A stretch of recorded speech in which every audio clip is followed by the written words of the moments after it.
Struck today, not by a movie star, but by an image of the majestic God. His name is Ezekiel.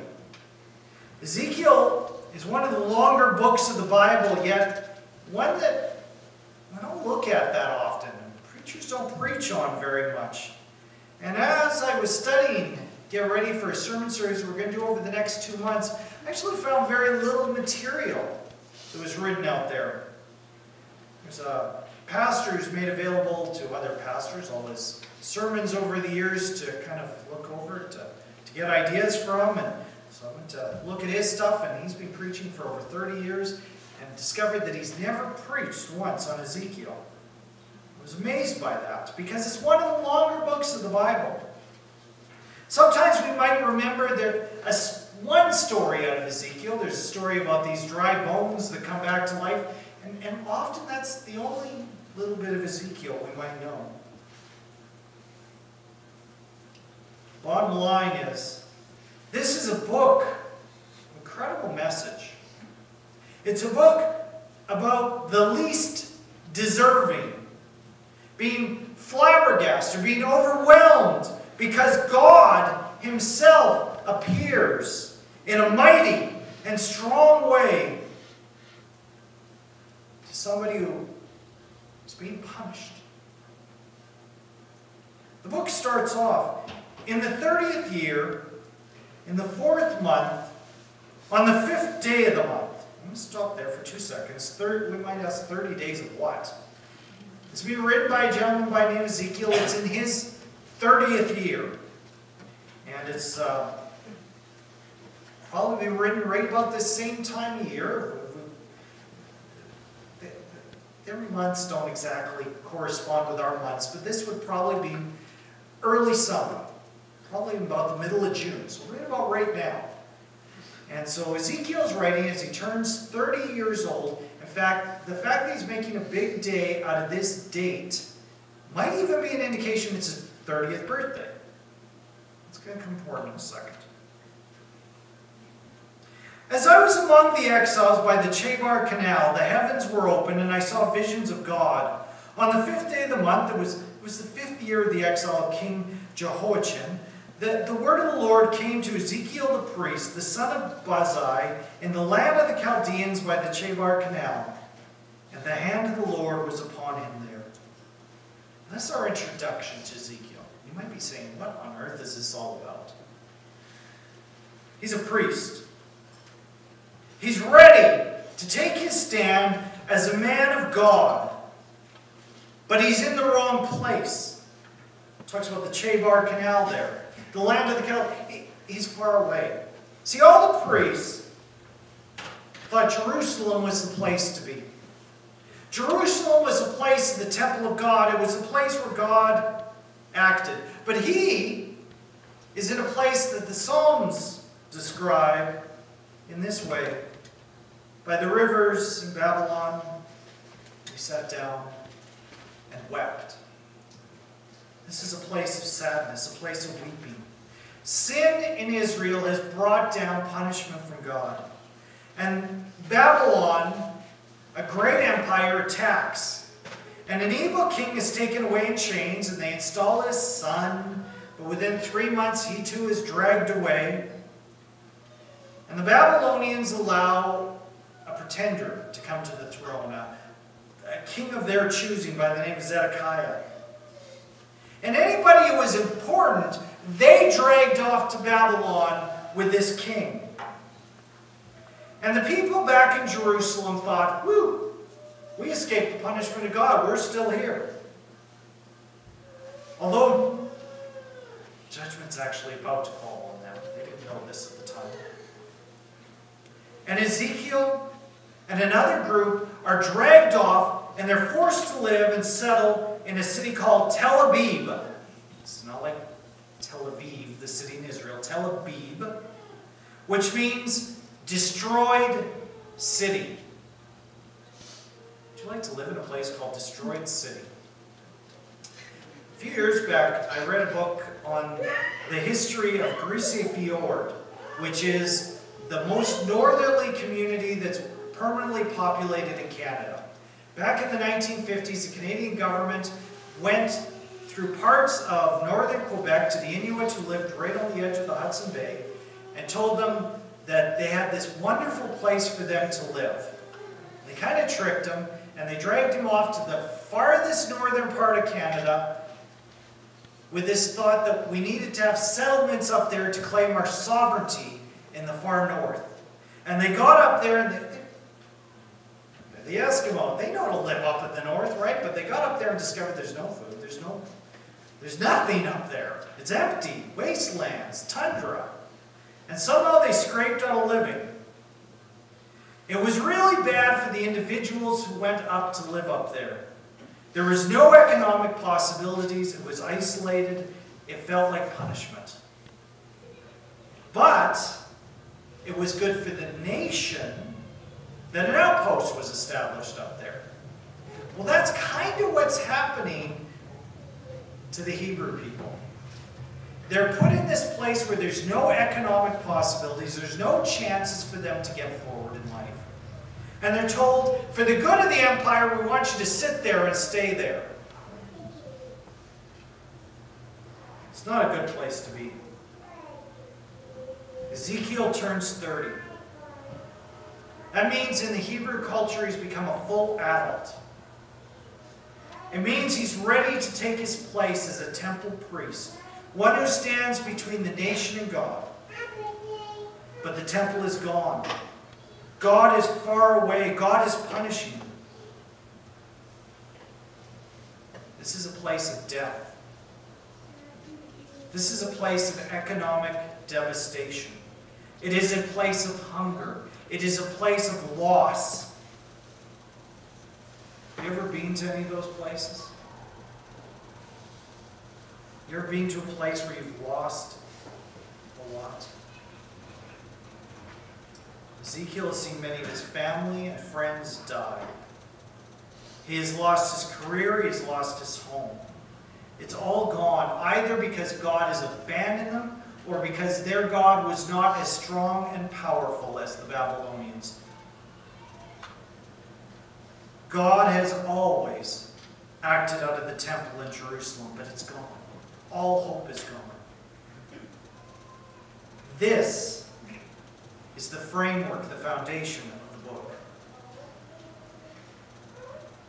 We have nothing. All is gone. And Ezekiel is seen as one who is being rejected by God, and he feels rejected. Where do we go from here?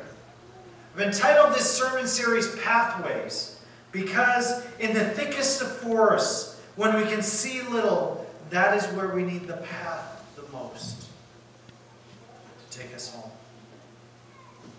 For Ezekiel, in the midst of all this loss, God is about to show up and give a pathway for Ezekiel and the others.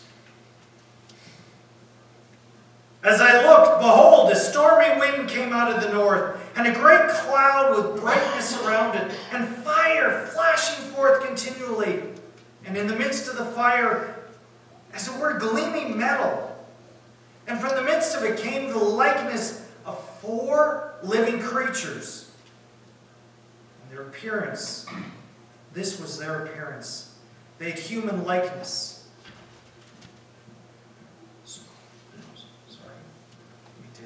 Storm clouds are often a sign of an appearance of God. And here he comes in gleaming light, 4 human-like creatures whose appearance is going to stun everyone. We have to account for the appearance of these 4 strange creatures. We read, but each had 4 faces, and each had 4 wings. Their legs were straight, and the soles of their feet were like the sole of a calf's foot. And they sparkled like burnished bronze. Under their wings, on their 4 sides, they had human hands. And the 4 had their faces and their wings thus. Their wings touched each other. Each one of them went straight forward without turning as they went. As for the likeness of their faces, Each had a human face. Sorry, I lost my spot here. Each had a human face. The four had a face of a lion on the right side. And the four had the face of an ox on the left side. And the four had the face of an eagle. Such were their faces. These four faces. One's a human, which is the king of creation. One is a lion, which is the king of the wild animals. An ox, the king of the domesticated animals. Eagle, the king of the birds. All majestic in their own way. And their wings spread out above. Each creature had two wings, each of which touched the wings of another, while they covered their bodies. And each went straight forward. This is starting to get a little confusing. Wherever the Spirit would go, they went, without turning as they went. As for the likeness of the living creatures, their appearance was like burning coals of fire, like the appearance of torches moving to and fro among the living creatures. And the fire was bright, and out of the fire went forth lightning. And the living creatures darted to and fro, like the appearances of a flash of lightning. Well, this is quite a strange picture we're painting of these really incredible things with four heads and wings everywhere, and they're darting to and fro in the sky and on the earth. We find something similar to these folks in Revelations. I'm not sure if they're describing the exact same creatures or something similar, but we do know this. Within creation, God has created spiritual beings. There is more in creation than just what we can see. God has created some remarkable things, and these four living creatures are among them. Is Ezekiel describing exactly what they look like, or is he trying to put in human words something that human language cannot capture in any way? We don't know for sure. But we do know this. At this moment, Ezekiel should be at the temple taking his temple vows. He should be back there, assuming his career. And here I am in this place of ruin, and I'm not good enough to serve my God because he's abandoned me.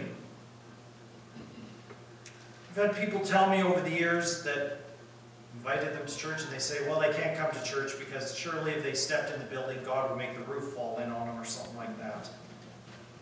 It's not true.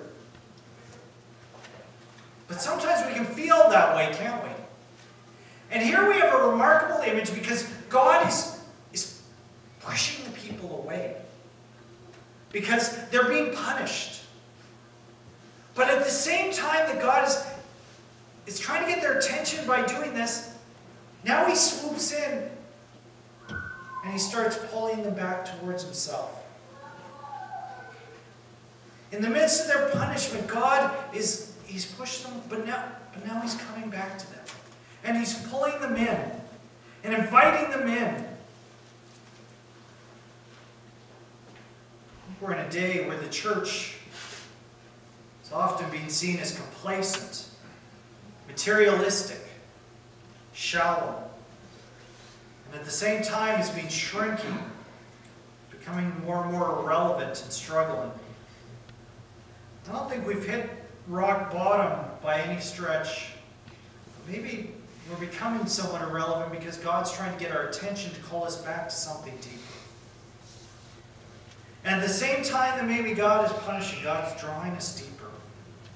Because God is still at work. It's a time of refinement. You know, the New Testament is very clear that there's no sanctification, which is a fancy word for saying being made holy, without some suffering.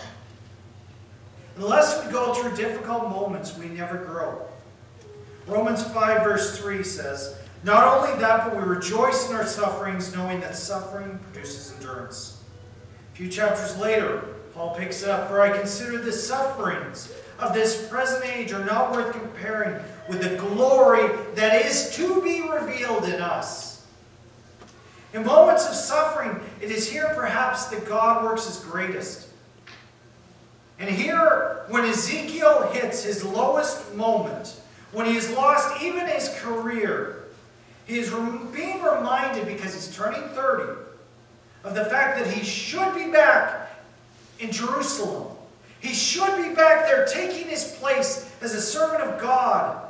And it feels like God has rejected him from being a servant. It is at that moment that these 4 creatures swoop in. God loves surprises. In a lion's den, he appears. In a small boy who fights a giant. In rising again on the 3rd day, they're all surprises. And the greatest one yet to come, because it says that Jesus will return as a thief in the night, when we least expect him. When it's the greatest surprise, Jesus will return as a coming king. A great surprise. But this story gets even stranger. Now, as I looked at the living creatures, I saw a wheel on the earth beside the living creatures, one for each of the 4 of them. So we have 4 giant wheels. Israel, part of the reason it was defeated by the Babylonians was because the Babylonians had superior technology, including better chariots. We're starting to get an image of a great chariot. God is going to come in the great weapon the Babylonians attacked them in, but it's going to be unlike any chariot we've ever seen before. As for the appearance of the wheels and their construction, their appearance was like the gleaming of beryl, which is a type of crystal. I'm supposed to highlight the word wheel there. Beryl is a type of crystal. Emerald is a type of beryl. Point is, this is not made of wood. It's not made of stone. It's made of something very permanent. And the 4 had the same likeness, their appearance and construction being, as it were, a wheel within a wheel. When they went in any of their 4 directions without turning as they went. People have scratched their wheel within a wheel, scratched their head. What is this talking about? I spent all week trying to figure out what this meant. I've wondered about it for years. I went to every book I could find. Finally, I had an aha moment this week. I think I got it. This is talking about wheels that can take you in any direction. You ever seen, and you may even own one of these, but seen the commercials for Dyson vacuums? They're on these, instead of wheels, they're on balls. And so it can be moved in any direction without having to turn. And I kind of think that that's kind of the idea that's after. This is something unlike any chariot that existed, because it can just easily slide in any direction without having to go through a process of turning around or anything. It is ready to attack in any direction at any moment. It's quite a remarkable thing. And we may not quite get it, because we don't do chariots anymore, but can you imagine if you kind of had your car in a joystick and you could just automatically, not turning, you're just kind of sliding in any direction? Make parallel parking real easy.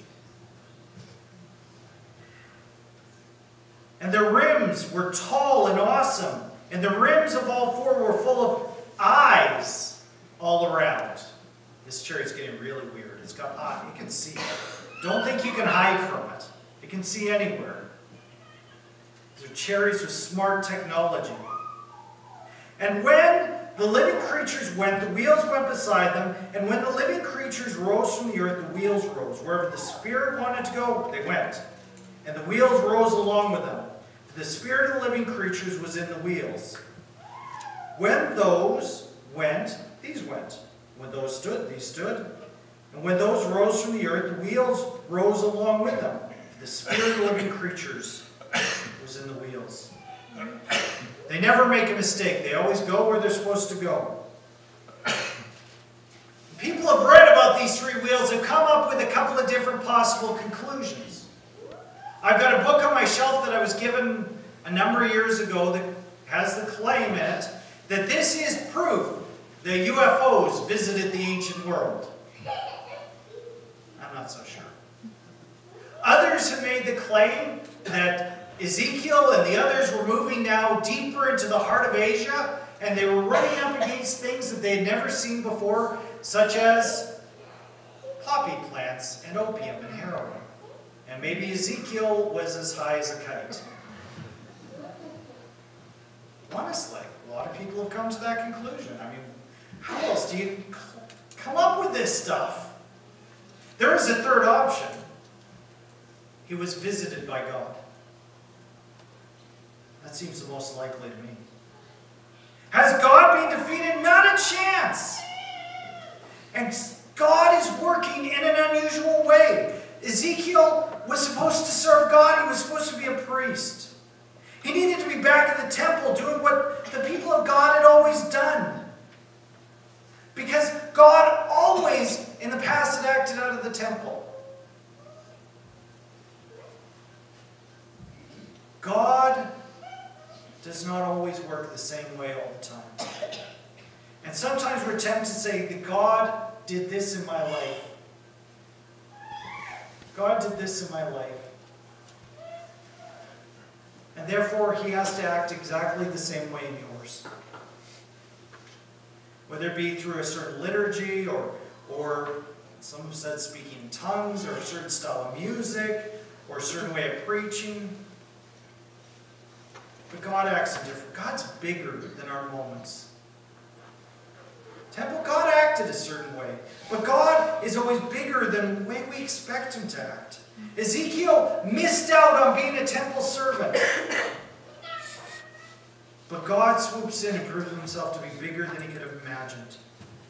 Ezekiel was missing his service. He was missing his chance to lead the people in worship. But there's God anyways. There's some screens. I was hitting this. Over the heads of the living creature, there was a likeness of expanse. Can't you catch this? They have this chariot. The sky is riding it. The space is riding it. Everything that's up there is on top of this chariot. Shining like an awe-inspiring crystal spread out above their heads. And under the expanse, their wings were stretched out straight, one toward another. And each creature had 2 wings covering its body. You ever wished you had 4 hands? It's kind of the image it's given. These creatures are standing out there. These hands are in attack mode. And they got 2 covering themselves in a defensive mode. Very powerful.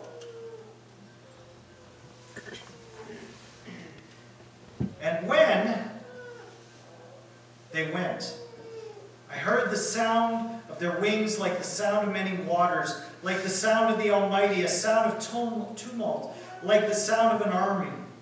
When they stood still, they let down their wings, and there came a voice from above the expanse over their heads. When they stood still, they let down their wings. Heard different sounds from the wings. It talks about water. Water in the Bible is always a place of fear. A giant army. He's giving these images a sound that there is terror coming to the enemies of God through these living creatures. And in a voice that echoes over them, that causes these to stand still. We have these incredible, mighty creatures, but there's a voice from above that even creates fear in them. These creatures carry the sky itself. Ezekiel had fallen into a trap. You go to church to meet God. He would have said go to the temple to meet God. But you know what? God is too big for that. He is king everywhere. He is king everywhere. God is not just the God of church. He is king in your home. He is king in your work. He is king in your office. He is king next door over at the Carina. He is king at the coffee shop where you meet your friends. He is king here in this sanctuary. And He is king when we walk out the door. He's king everywhere. Author Bill Healy did an interview and he said this: "My own life was destroyed 16 years ago by my constant pursuit of money and reputation. I learned this life lesson too late to save my marriage, family, and possessions.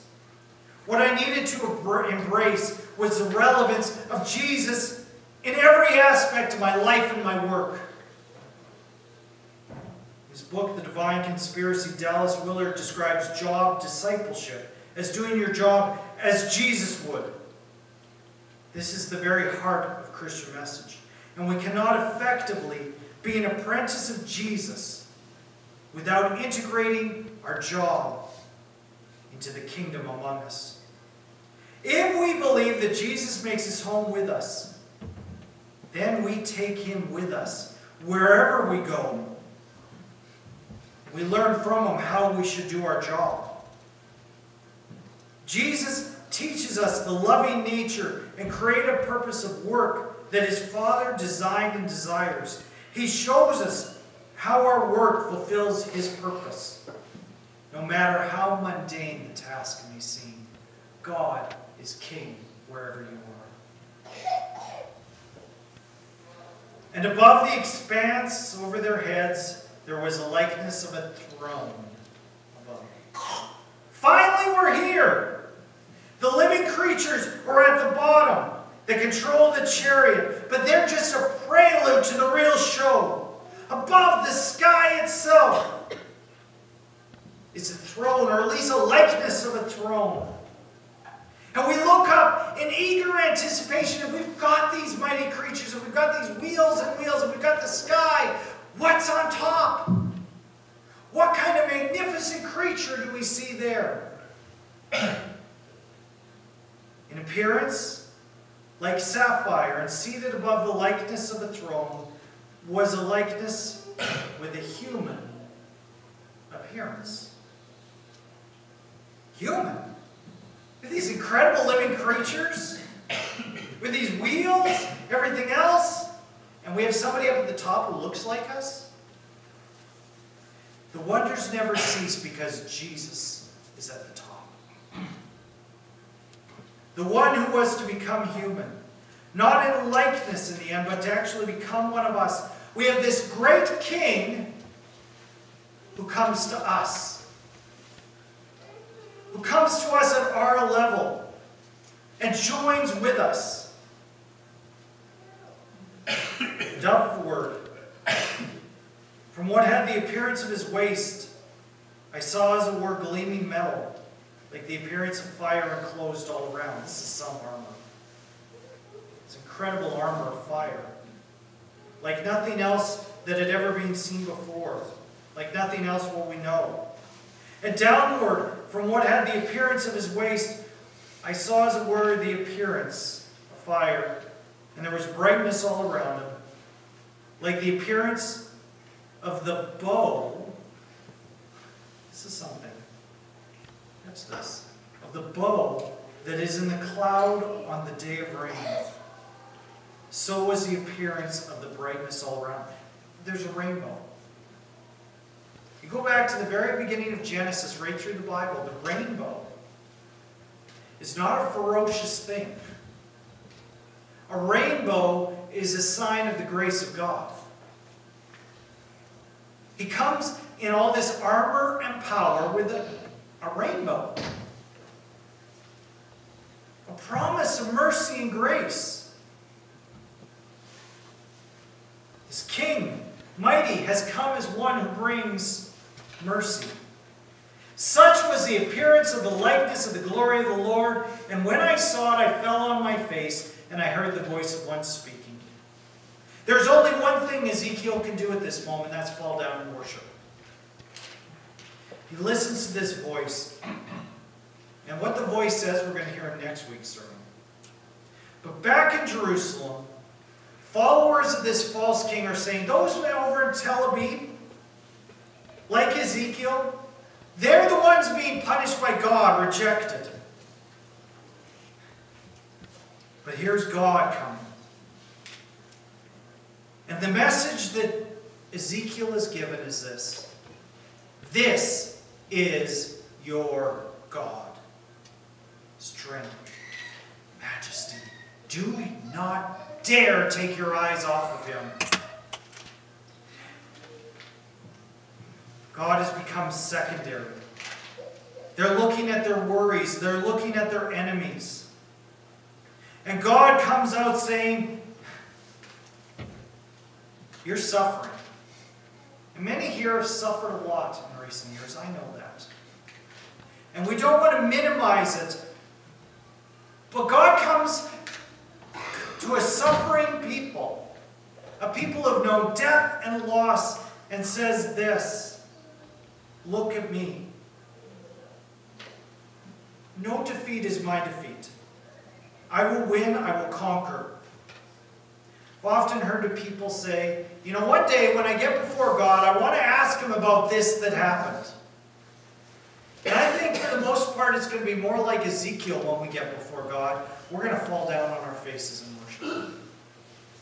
In awe of what God is, because God is that. If you are a worshiper of God, the problems and the struggles of this world fall away before his majestic presence. Like Ezekiel, we will fall in reverence and worship. Here there is pain, there is suffering, but it is not out of the control of God. And God has not forgotten. God is at work. He's in action. God is on duty. And he is standing before you in his great majesty, bringing us love and mercy. And he is the conquering King. To a suffering people, that is a word of hope. I'm going to ask our worship team to come and lead us a song about our commitment back to that King. It's number 213 if you want to follow in the book.